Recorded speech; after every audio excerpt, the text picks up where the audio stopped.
I'm Coach B, and you, if you're listening to this show or watching, you're a Whibbeteer. Living in Whibbetania, the country we just created. A Whibbeteer is a fan of whole brain teaching. Let's get started with tonight's pretty exciting show. We're going to teach you how to teach kids how to write sophisticated stuff. Teaching Challenging Kids 101, the Writing Game Part 2. Part 1 was last week. Remember, all of our shows are recorded. You can watch them anytime you want. We are wholebrainteaching.com. Over 70,000 members. We're one of the world's most popular education websites. And if you want a copy of these slides, this is program 537, you can get a copy by following the instructions at the end of the broadcast. I'm moving right along, my friends, because we have an amazing show for you tonight. And at the end, 2 shockers. 2 cats I'm going to let out of the bag, and no one even knows about these shockers. They've been trying to guess. A couple of bits more of housekeeping. If you want to be certified as a whole brain teaching instructor, we want you to be certified. Go online to wholebrainteaching.com and you'll see a PDF exactly like that screen right there. In fact, let's just go here to show you where that PDF is. Here is the website. I'm scrolling down, and if you click here, you'll get instructions about how to become a certified whole brain teaching instructor. And not only that, when you're certified, you can keep climbing the ladder to become a certified trainer, a certified district presenter, a certified regional presenter, national presenter, international presenter. We presented in South Africa and we presented in Turkey. There's a few countries left just waiting for you. So if you're interested in learning more about whole brain teaching, about adding that to your resume, to your job skills, pursue certification. Now, for tonight, what you're going to do is you're going to write about what are the strengths and weaknesses of whole brain teaching's writing game part 2. Post your answer on the forum at wholebrainteaching.com. Here's where you're going to post the answer. I'll go right back to it, my friends. We are zipping along here. Right here. Webcast 537. Look for it on the forum. Post your essay, and you can start winning whole brain teaching certification points. Yes, you can, my friends. So, let's press forward. The first question is, what's the writing game? It's JJ Jive. JJ Jive, how you doing? I'm doing fine, Coach. But remember last week you talked about the writing game? Could you go over it one more time? JJ, I would love to review the writing game one more time.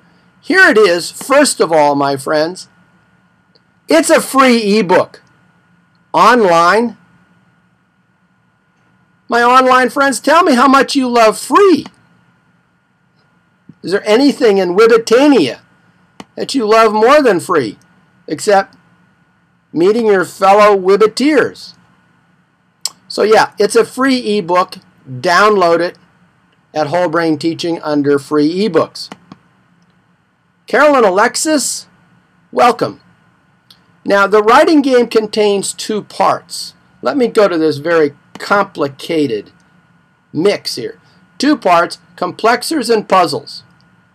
Complexers, we talked about last week. I'll briefly review. The basic idea is that complexers teach your kids to write complex sentences. And puzzles teach your kids to take those complex sentences and build essays out of them. 2 components: sentence writing, essay construction. You'll see how they all go together tonight. Now, Nervous Nita says this. Nervous Nita says, let me bring her on here, folks. Nervous Nita says, why is teaching writing so stinking hard? Well, Nervous, that is an excellent, excellent question. I'll tell you why. As we said last week, writing is hard because it involves so many skills. It involves spelling and capitalization and spacing and commas and end marks and sentence construction, topic sentences, paragraph organization, parts of speech, similes and metaphors, active verbs, apostrophes, essay structure. That's what's hard about teaching writing. We're not teaching writing. We're teaching a writing phantasmagoria. And each of those skills is different. The skill involved with capitalization is very different than the skill involved in using apostrophes. Is very different than the skill involved in writing a topic sentence. Is very different than the skill involved in being sure you use end marks and active verbs. It's almost as if the game of tennis involved chess and water polo and knitting, plus 10 other things. That's why teaching writing is hard. Everybody with me out there? We say writing, but it isn't. It's writing.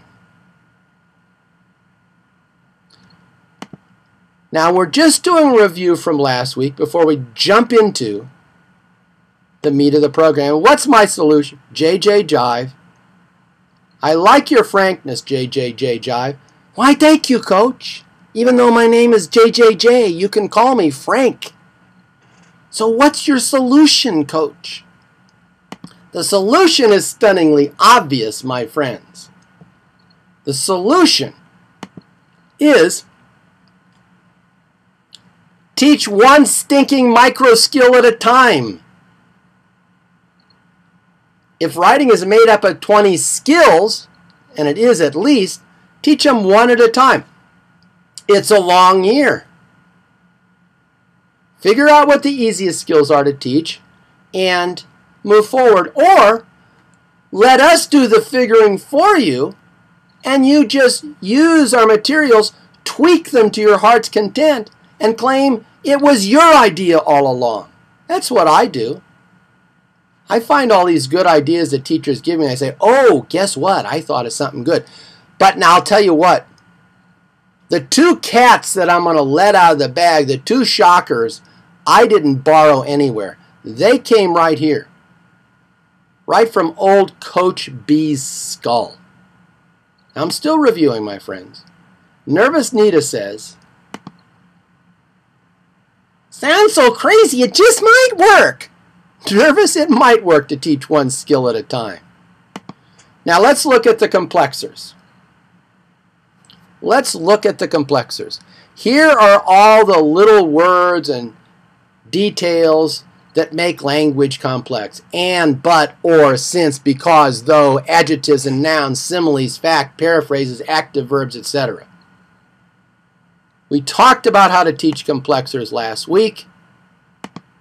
JJ says he still doesn't quite get it. Let's just look at a few complexers.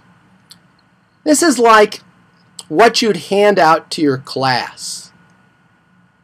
Let's just look at this one carefully. So the nice thing is that we can just blow this screen up. Let's just look up here at the top. So you give this as a handout to your kids, and you say, cats are smart, comma. See, I put a big box around the comma and emphasize a comma goes there. But dogs are smarter, big box around the period. Now the kids are going to take turns with each other using a noun and then another noun and the word but. Now you're saying, well, how are they going to think up nouns? check this out, my friends. Check it out. You see down here, I've got a list of nouns for them. So the kids go back and forth. Let me get in here. The kids go back and forth, kid A, kid B, kid A, kid B, using the word but. We'd like an air apostrophe, zoop, over and over again. One noun and then another noun, one noun and then another noun. But is an important word. It's a qualifier. I like whole brain teaching, but I'd like it even better if everyone was doing it. You see, but is an important qualifier. It's a word that kids don't use much, but it is an intellectually complex term. Let's look at another one. Here's one that kids don't use much. Though. Anybody out there ever have a kid use the word though in writing? It's a good qualifier. The boy ran fast, though he was losing the race. So that's the basic idea there, my friend, of the qualifiers. We're not talking about qualifiers tonight. We are going to talk about the puzzles. Let's just look at a few more qualifiers. The basic idea is that kids get lots and lots and lots of verbal reps, and then writing reps if you want, just practicing one little micro skill at a time. It's as if we said, we're going to teach you how to play tennis, but first throw the ball up in the air 100 times. Then throw the ball up and swing your racket back. Up, swing, up, swing, up, swing. Up, swing, cock. You see what I'm saying? Break it down into all the little bits and pieces. College talk verbs. I'm kind of proud of this one, my friends. I will spend a little bit of time on this complexer. Let's just look at it. How do we teach kids to write to use active verbs? Here it is. And you know what? You can really use this with Step Up to Writing. We've heard that a lot. So yes, be our guest. Use any of these modules with Step Up to Writing. So first we point out to kids that there are some verbs that we call baby talk. Right away, we're getting their interest in not using them. And the passive verbs are few in number. Am, are, be, had, has, have, is, was, and were. Those are the baby talk verbs. And then I included a bunch of college talk verbs there. So here's what we do. We have a kid speak a baby talk verb and then try college talk verbs. Baby talk verb, college talk verbs. Do you see the beauty and power of that, my friend? Lots of repetitions. So, we're now ready to start the meat of the program, which is the second component of the writing game, the puzzles. How do we teach kids to take these complexers, do some special kind of brainstorming, and start building essays? Do you have any questions so far, my online friends? Here's a drink of California Clear to all of you Whibbiteers out there in Whibbitania. Here's to us, my friends.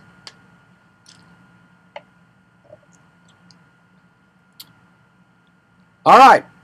Blizzard says clear as a bell. Caroline Alexa says ah. Budsley says she's clear and ready for more. Here we go. Morris is all good. Now, the first task we want kids to do is a fundamental writing skill. In order to write an essay, let me just stop this right here. In order to write an essay, you got to be able to break a subject into parts. That's like the backbone of essay writing. Let's don't teach kids to write and then way down the road get them to break a subject into parts. If that's fundamental, then let's teach subject breaking into parts from the get-go. And it's puzzle 1. Look at it. I'm going to enlarge my screen. Now, first of all, note that at the bottom of the screen, I have 40 different things. Balls, rooms, games, toys, people, animals, books, etc. 40 different things. As always in whole brain teaching, and I know this seems wacky, as always in whole brain teaching, we want to start simple and then get more complicated. What's the simplest thing in breaking things into parts? Just name one thing. So John is going to name one kind of a ball. Then Mary's going to name one kind of room. Then John's going to name one kind of game, one kind of toy. Back and forth, just name one kind of thing. Let's start by giving them some success. Then what do? Well, let's name 2 kinds of balls, 2 kinds of rooms, 2 kinds of games, 2 kinds of toys, 2 kinds of people. Name 3 kinds. You know, when you get up to naming 3 kinds of balls, you got to do a little bit of thinking. Or 3 kinds of food, or 3 kinds of trees, or 3 kinds of chairs. What we're doing here is building the kind of mental agility necessary to look at a subject and be able to see its components. So this puzzle, I'd say, you start off and the kids go for a minute as fast as they can naming one kind of thing. And then a minute as fast as they can naming 2 kinds of things. Repetition, repetition, repetition. And check this out. Check this out. Notice there's no paper grading involved here.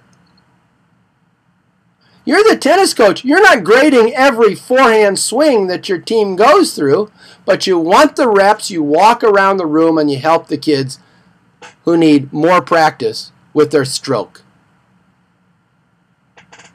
All right, puzzle 1. You see the beauty of that?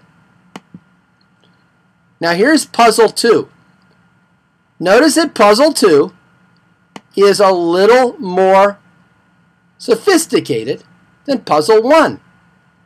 Now, let us take a subject, a topic, and break it into 2 parts. Don't name 2 kinds of balls. Take a topic. Like, let's get a close-up of the topics. See, this way your kids don't say, what do I have to write about? The stuff you have to write about is right here, John. My friends, school, vacations, games, toys, animals, food, the zoo, clothes, etc. Pick a topic. Now, what you're going to do is take that topic and to break it into 2 parts. Desserts. 2 parts of desserts, pie and cake. Pets, dogs and cat. Games, basketball and softball. Over and over again. Topic, 2 parts. Topic, 2 parts. Topic, 2 parts. Kids take turns orally breaking topics into 2 parts. Little more advanced, break the topics into 3 parts. Now you're really thinking. I'll stop it again. My college kids are challenged by finding the 3 parts of a topic. But if you can't find 3 parts of a topic, my friend, how are you going to write a 5-paragraph essay down the road? This is the easy piece. Why is it hard? Not enough reps. That's why hitting a good serve is hard. Not enough reps. Here's the repetitions out there in Whibitania. California clear. Kate, good to have you online. We need our writing guru to be here with us. And Kate is our writing guru. She will help you with your certification essays, even though she mispronounces her last name. She pronounces it Kate Bowski. All right. let's look at our next puzzle. Our next puzzle is one I'm proud of. Just hold it a second. We want kids to align subject and verbs, especially if you got English language learners. And my friends, can I tell you something? I'm taking off the glasses. Can I tell you something with the 3D effect? Every one of your kids is an English language learner.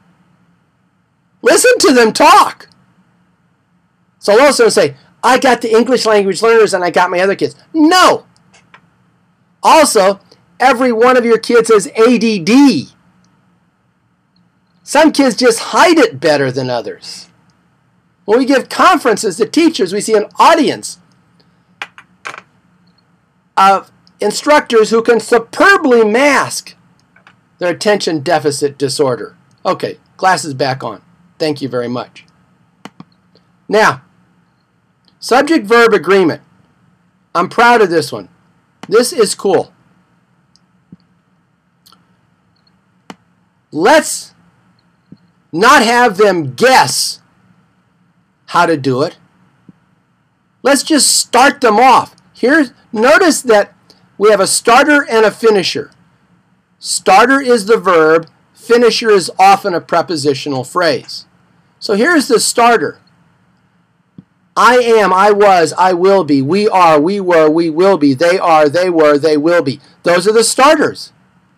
Now match them up with a finisher. I am in the woods. We are under the table. We will be over the house. The reason kids have problems with subject-verb agreement, I believe, is that they haven't had enough reps in properly matching up subjects and verbs.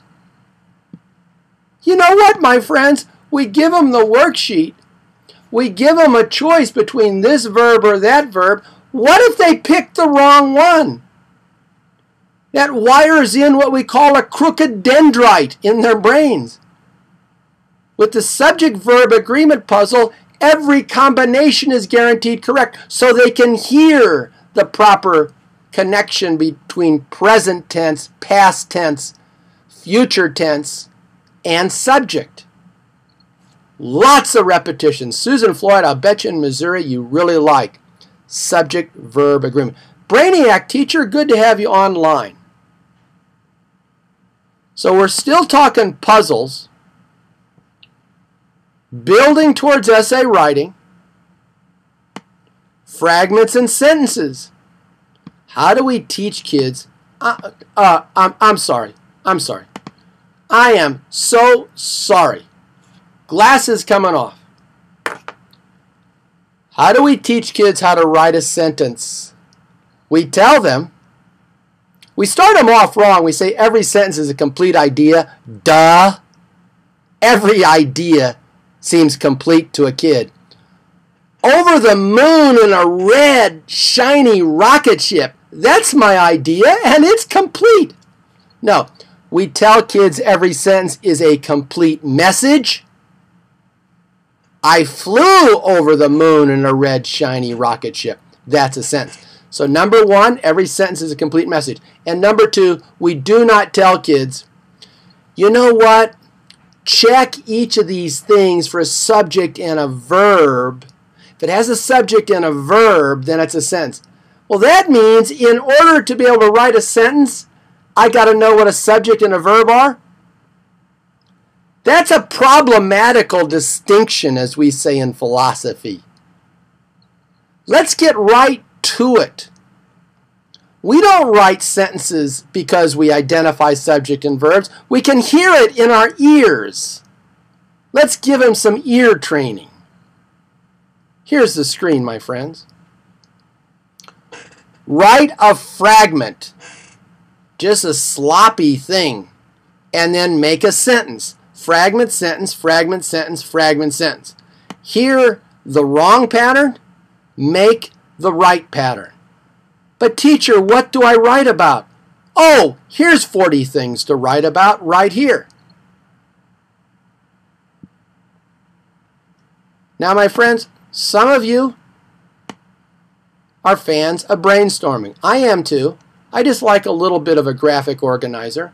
So puzzle 5, take a topic, break it into 2 subtopics, and break it into 2 more subtopics. Man! Now remember the essay sketch. The essay sketch just said, take a topic and break it into 2 parts. Lots of reps, lots of reps, lots of reps. Now they can take a topic and break it into 2 parts. If they can take a topic and break it into 2 parts, check it out. All we are doing here is taking a topic, family, and breaking it into mom and dad, then taking a topic, mom and dad, and breaking it into 2 parts. Topic, 2 parts, topic, 2 parts. Bingo, bango, bongo. You've constructed the beginnings of an essay. Yes, my friends. But again, lots of repetitions, lots of repetitions, lots of repetitions. Notice this. In the early stages here, there's a lot of non-writing in the writing game. Why? We can get more repetitions verbally. Walk around the room, listen to what kids are saying. If they can talk a sentence, they can write a sentence. If they can talk a paragraph, they can write a paragraph. Have I mentioned the importance of getting increased repetitions? I think I have. Have I mentioned that there's 2 big cats I'm going to let out of the bag? 2 shockers before the end of this program? I think I may have mentioned that, but probably not enough. As you can tell, I'm really pretty hyped tonight, my friends. Why? Because I taught writing for 40 years and I want to save you some of the frustrations I went through as a college writing instructor. Isn't it good to be saved frustrations? All right. Now, the pinnacle of pinnacles. Pinnacle of pinnacles, my friends. How do we write a topic sentence? Again, my friends, I wish I would have known this 30 years ago. Writing a topic sentence the old way is a nightmare. Writing a topic sentence the new way, maybe I shouldn't show you. Maybe you think you know a cool way to write topic sentences. Morris, you want to see? Some people are saying, come on, coach, show us a new way. All right, I feel the vibe. Budsley, you're feeling the vibe. Here it is. Check it out. The new way to write a topic sentence. I'm really digging this. First, write a short topic sentence. I like desserts. Then write a topic sentence with the word "and" in it. That's what we're shooting for. The first kind of topic sentence we want kids to write has the word "and." You'll see why in a second if you don't see why already. My favorite desserts are pie and cake.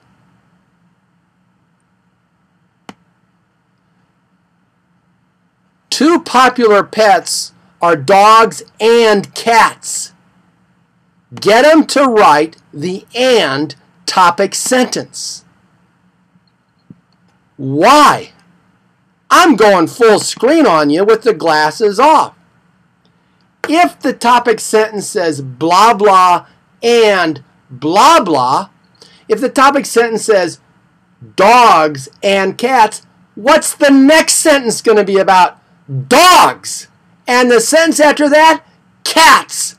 Why? It's right there in the topic sentence. You see the beauty of that? We should teach kids to write topic sentences by starting to teach the simplest kind of topic sentence to write. Get an and in there, baby. The next sentence is going to be about the first stuff before and the sentence after that about the stuff after the and.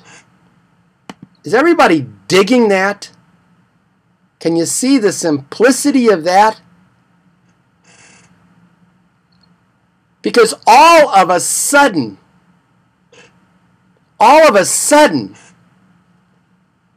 kids have set up with their topic sentence paragraph structure, which is what a topic sentence is supposed to be about. You look at the second sentence. Is it about cats? Yes, it's on topic. The third sentence, is it about dogs? Yes, it's on topic. You tell me if you've seen anything more beautiful than a clearly structured topic sentence paragraph. How do we do it? Lots of reps in writing and topic sentences. So you know what's coming next. Can you see how this is unfolding? What's coming next is little paragraphs. Now at this point you might start moving to writing. We're at puzzle 7. My favorite desserts are pie and cake. Next sentence has got to be about pie. Cherry pies are sweet and delicious. Next sentence has got to be about cake. You're done. Write another one. 2 popular pets are dogs and cats. Next sentence has got to be about what? Dogs. What's the next sentence got to be about? Cats. You're done. You with me? Little paragraph, little paragraph, little paragraph, little paragraph, little paragraph. For a week or 2 weeks until they're just able to generate these things like boom, boom, boom, boom, boom, boom, boom. I got my and topic. I go boom here, I go boom here, and then I'm down to the next one. Now they're writing clear little paragraphs. You see the progression. Let's go to the next one. I am already, friends, I'm only to puzzle 8, and the kids are writing little essays. Check it out. Check it out. Let's go full screen. I want you to really check it out. Notice they're going to use a complexer. Ho, ho, ho, ho. Yes, indeed. And yes, all I'm showing is what's on my computer screen right now, because I want you to focus on the computer screen, not on me. Check it out. Here's the structure of their first essay. Write the topic sentence with and. Then part 1 is about cats, part 2 is about dogs. Next paragraph, this is big. This is so big. Look at this. I'm coming in as tight as I can come on this baby. The next paragraph. We're not up to transitions yet, my friends. I just want you to take the sentence about dogs and put it down here in the second paragraph and give me 2 more adders, 2 more details about that sentence. Then I want you in the third paragraph to take the sentence about cats, put it down there, and give me 2 more sentences about cats. You see what I'm saying? Just copy the sentences over. Paragraph 1 has how many sentences? 3. What's in the first sentence? Gotta have and. What's in the next sentence? It's about the stuff before and. Next sentence is stuff after and. Now what do I do for my second paragraph? Look at the diagram. That is the power of the system. It makes writing visual. You see that? Visual. It's so simple now because a couple of the sentences we write a couple of times. Yes, you give them a blank diagram and you have them start writing. In fact, I would make, you know what I would do? I'd make a bunch of blank diagrams and just have them fill in the diagrams. New page, fill in the diagrams. New page, fill in the diagrams. You might say, Coach, that uses a lot of paper. My friends, it's money well spent. You're spending money on worksheets that are not doing anything. They're filling up. You could probably get 2 or 3 of these essays on one page. All right, now here's the deal. Get excited. Every one of my puzzles comes with a solution. So I don't just say do it. I show them how to do it. And notice this. I got so excited I didn't mention the complexer. So I want kids to put a complexer. Which one? You decide, my friend, or I'll tell you, I need the word and in the second sentence of the second paragraph. So now the structure is taking what they've been doing with the complexers, taking the simple essay format and starting to feed the complexers into the essay structure. So simple. And no, my friends, that's not the cat I'm letting out of the bag tonight. You see where this is going. Everything looks the same, just a little more complicated. Here's my next screen. I want to go in baby steps. Don't you? Same structure, just add a couple of sentences as a conclusion. Bingo bongo, 4-paragraph essay. And now add another complexer in here. You can't go too slowly. But if the repetition has created the foundation, there's nothing but progress along the way. So yes, we're going slowly, but if we go slowly enough, we never have to go back. How many of you are teaching the same skills over and over again every 6 weeks in class? Huh? Probably a few of you out there in Wibitania. Here is the solution to puzzle 10, every puzzle. And notice I have a complexer and a complexer but. Let's use those complexers. That's why we learned them.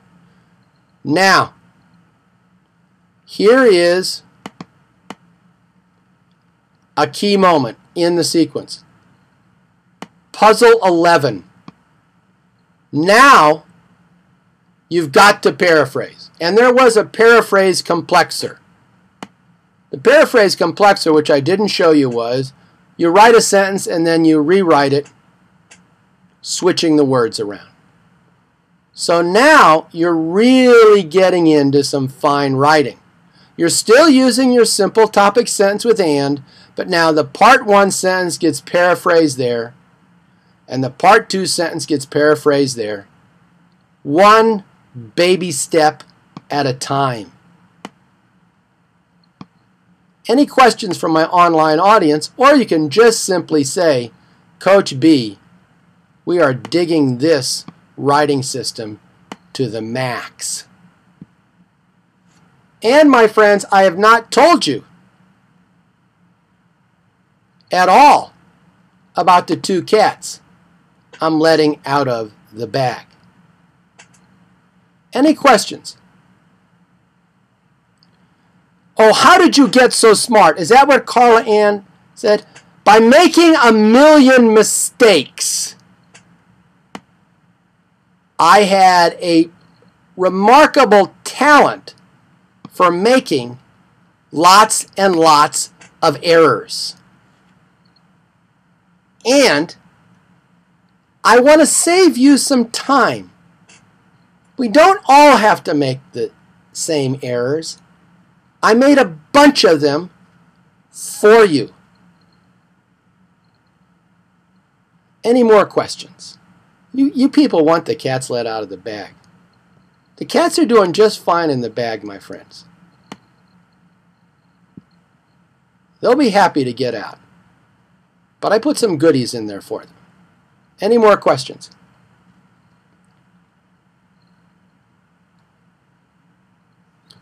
All right, my friends. We are moving closer to letting the two shocking cats out. Here is the solution to puzzle 11. You see,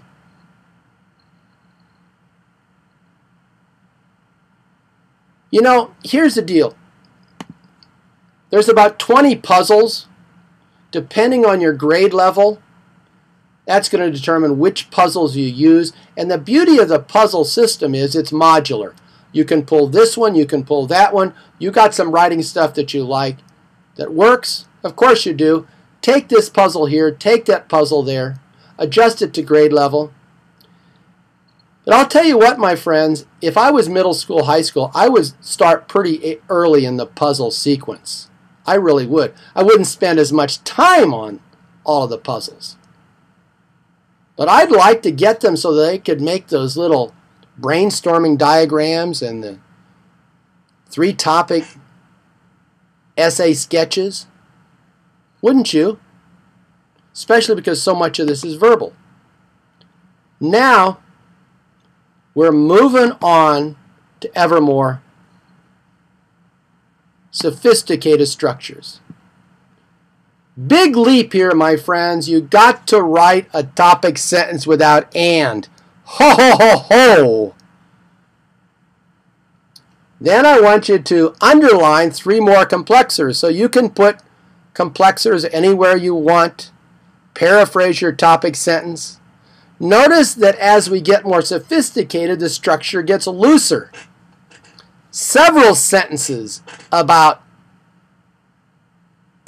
the part 1 paraphrase. Let's look at the second paragraph here. Several sentences about that paraphrase of the part 1 sentence. Several sentences about the paraphrase of the part 2 sentence. This, all too often, puzzle 15, is where we start many kids with writing. You know? Let's work up to it. Every puzzle adds just one new little component. Here's the argument essay. The argument essay, for our purposes tonight, is the top of the pyramid. Notice I've shown you about 10 of the 20 puzzles. Let's look at the top one. Argument essay, we say, has to have the words first, second, and third in it. And it has to have the phrase 3 reasons in the topic sentence. There are 3 reasons why we need to change traditional education. First, blah, blah, blah, blah. Second, blah, blah, blah, blah. Third, blah, blah, blah. Bingo! Right there in the first paragraph, you have the argument of the essay in miniature. Then, paraphrase and expand. Throw the complexers in there. You can get them to write more sophisticated, but it's simpler if they have these patterns already in your mind. Now, my friends, this is not one of the cats, but I do hope that you're sitting down. This is one of the crazy things going on in U.S. education that I'm going to help you with. It's crazy, but I'm going to help you. Check it out. I even wrote some puzzles for personal letters. Anybody out there having problems teaching kids how to write personal letters? Here's a puzzle. I wrote puzzle 1, 2, and 3. Yes, the friendly letter. It's right there. This is just the first puzzle. I think I wrote 2 or 3 puzzles for it. So you just show them the puzzle, give them the diagram, fill in the blanks and let's go. And here's what's crazy. Here's what's crazy. Can I tell you what's crazy? You know it. Nobody writes letters anymore. Let's just stop there for a second. I got to have a drink. Oh yeah, we're spending 6 or 8 weeks on how to write a friendly letter, and nobody writes letters anymore. When's the last time you got a letter in the mailbox? Was it from Grandma? On assessments they do. Right. Here's a drink to assessments. All right. Now, what do we have? Here it is. Here it is, my friends. You're going to have to calm down. I need to get your attention. Hands and eyes. I'm letting the cat out of the bag right now. Cat is coming out of the bag. Big cat. Check it out. It is the super secret Whizbang proofreading system. Yes. I have been besieged for weeks by principals, superintendents begging me, don't reveal the Whizbang proofreading system. It makes life too easy for instructors. They're begging me, don't show this to you. I don't care. Cat is coming out of the bag. This took me 30 years to figure out. 30 years. I got to have a drink just thinking about the 30 years I spent marking apostrophes and capitalization. Here's the deal, my friend. It isn't me that needed to learn how to proofread. It's my kids. And when I proofread for them, they didn't learn any more about proofreading than if I'd played tennis for them. See, here's how you hit the forehand. Thanks, coach. Are you with me at least on that?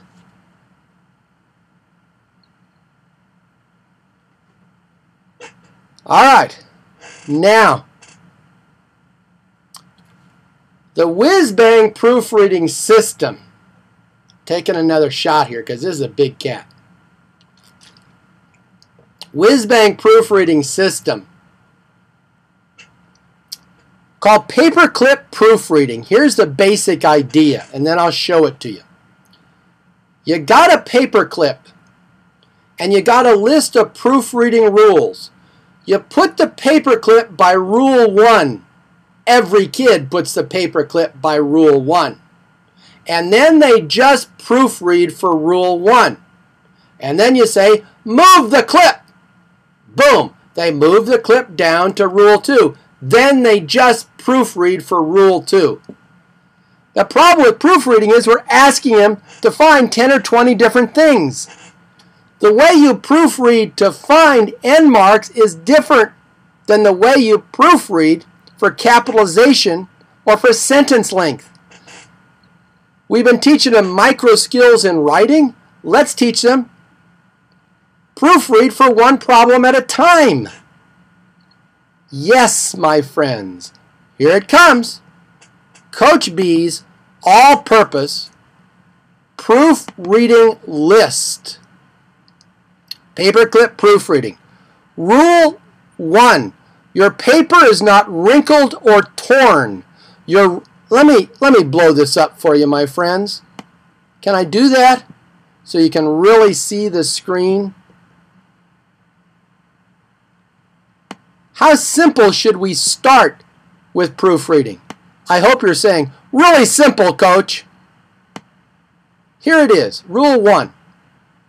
Your paper is not wrinkled or torn. Your writing is very easy for the teacher to read. Smooth your hand over your paper. So everybody has got their paperclip at rule 1, and they're doing this, checking to see their paper is not wrinkled or torn. How many times are you going to accept a wrinkled or torn paper? Wait a second. Wait a second. You know what that means. You're the problem. You've been taking paper that looked like the big cat got it. Don't do that anymore. Come on, that's easy to fix. Fix it. Run a tight ship. Rule 1. Rule 2. You know what Rule 2 is. Your name is in the upper right corner of each page. Tap your name. This is a very important point. For every proofreading task, there's a separate gesture. Smooth, tap your name. Keep tapping your name. If you don't have a name to tap, put a name in there to tap.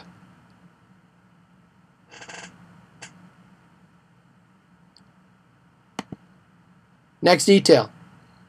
Now you figure out what you want. I'm just making them up here. The date with the month, day, and year is on the line under your name. Tap the month, day, and year. 3 taps in all. Get it right. Every sentence must begin with a capital letter. Press 1 finger on each capitalized word that begins a sentence. Every sentence must end with a period, exclamation mark, or question mark. Flick the end mark. I'll show you a flick. This is pressing. This is flicking. Flick every end mark. Come on. Come on back to me. Every paragraph is indented the width of your little finger. Place the tip of your little finger at the start of each paragraph. No 2 words are squashed together. Place the side of your finger between words that look too close together. No paragraph is shorter than 3 sentences or longer than 5 sentences. Use your fingers to count the sentences in each paragraph. No sentence is shorter than 5 words or longer than 12 words. Use your fingers to count. No sentence begins with and. Put your thumb under the first word of every sentence. No sentence has more than 1 and. That's a biggie right there.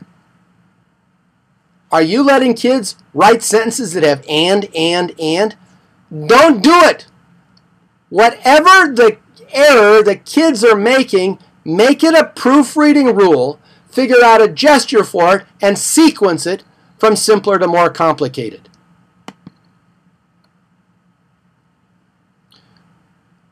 Here we go. Now this, I believe, is the most brilliant. I wish I could have invented it, so I will claim I invented it. Consecutive sentences never start with the same word. Using 2 fingers, point at pairs of sentences to be sure they start with different words. If you want sentence variety, and who doesn't, make that one of your rules. 2 sentences in a row cannot start with the same word. The boy is nice. The boy went to school. Oh, wait a second. The and the. Can't do that. So now we're not just talking technical things. We're talking content, sentence variety. No words are missing. Point at each word and read it quietly aloud. Your paper exactly follows the directions you were given. Well, that's the puzzles. Let's talk about capitalization. Days of the week, months, the names of people and places are capitalized. No sentence is a fragment. Let me tell you how to proofread for fragments.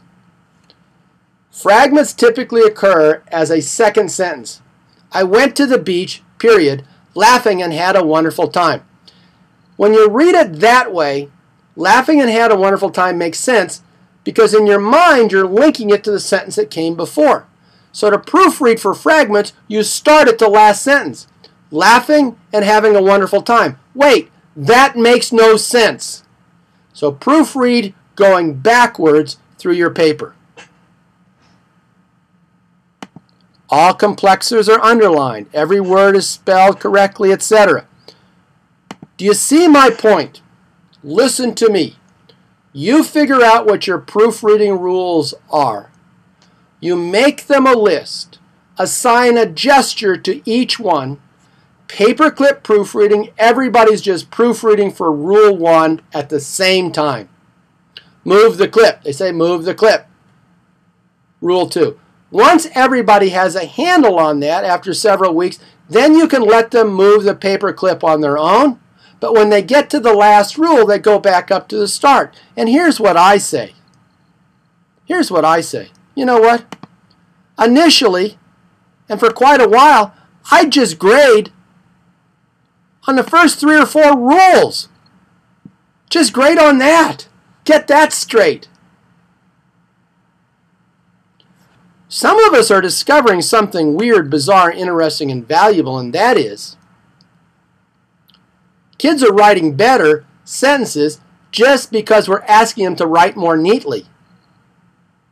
So if we get that nice, crisp format in place, which takes time to put together, we'll get more thought. Now, notice that the kids will have fixed all of this stuff before you see it. Slightly more advanced. I don't have notes on this, but this is what I did in college. Pay attention to me. It's not in the PDF. Once these papers have been proofread, the kid gives the paper to a neighbor. The neighbor just marks any violations of the writing rules they're supposed to mark.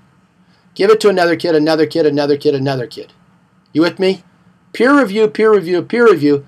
But don't talk about, oh, your writing has good ideas and all the rest of that. Just get the technical stuff down. The kid gets their paper back and people have marked up all this stuff. You tell the kid, don't worry about all the marks. You just look and you put a star by anything you think has pointed out a real error. If you're not sure if it's a real error, raise your hand. Hand in your papers. Now here's what happens. You get a stack of 35 papers. They've been proofread carefully, and the writer herself has put stars where she agrees she's had mistakes. Look at the stars. Grade the paper. Go on to the next one.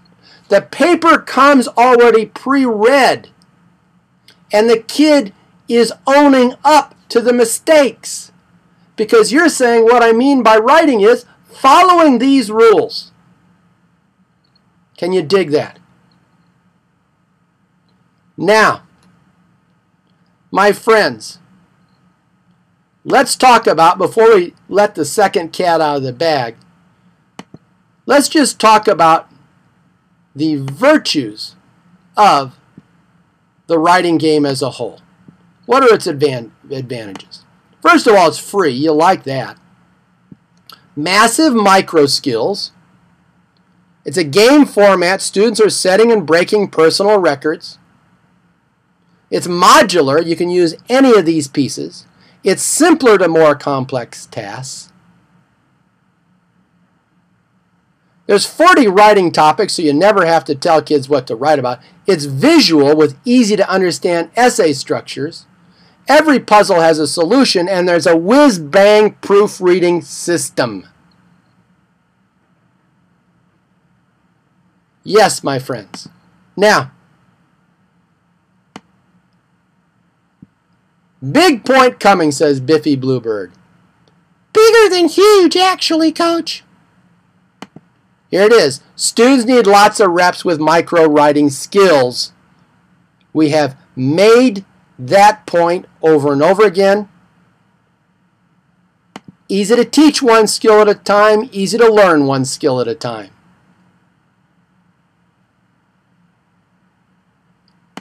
And another huge point, huger than huge point. My friends, when the kids are doing the writing, use the scoreboard. Use the scoreboard. Reward energy with smileys and spur on a lackadaisical class with frownies. You're really only focused on 2 things. Follow directions quickly. I gave you some complexers. Let's get busy and crank them out and keep improving. And how do you reward improvement? the Super Improvement Team. Take a look at a webcast early on. Nancy, figure out what webcast that Super Improver team is, and when you figure it out, I'll let everybody know. Because the Super Improvers is one of the most popular of all of our techniques. Well, we're getting to the end of the show, and the second cat hasn't come out of the bag yet. It's program 503, my friends. Ms. Linenthal. Hi, Coach. Hello, Ms. Linenthal. Gosh, the writing game part 2 sounds great. But how could I get professional development credit for this broadcast and a copy of these slides? Well, Ms. Linenthal, I'm going to tell you. This is broadcast 537. Go to PayPal. Let's look at the PayPal box. Some of you are eager for that second cat to be let out of the bag, and it's coming. It's struggling. But let's just look at the PayPal box right here. Put $5.37 in there, and I'll send you a PDF copy of all the slides. You'll get a professional development certificate that has 2 sides. Here comes the cat. Not quite yet. Next week, the Cosmic Genius Ladder, a critical thinking game. We got the Genius Ladder, and now we got the Cosmic Genius Ladder. We're going to teach critical thinking next week. Anybody interested in teaching critical thinking? All right. And we might even throw in how to get kids arguing about current events. Yeah. Oh yeah, Carla Ann. Wolfie, Marzano would be proud. He would be. Here it is, folks. Here it is. Huge point coming, so big it is unheard of big. Here's the cat. As you know, as we've been going through these webcasts, many of you are wanting copies of the PDFs, and I've been saying it's $5.13, $5.14, which of course is a bargain. But what if I bundled the webcasts and then offered them to you at a ludicrously small price? A bundle of webcasts. We dig bundles, don't we? Let's talk about what's in the first bundle.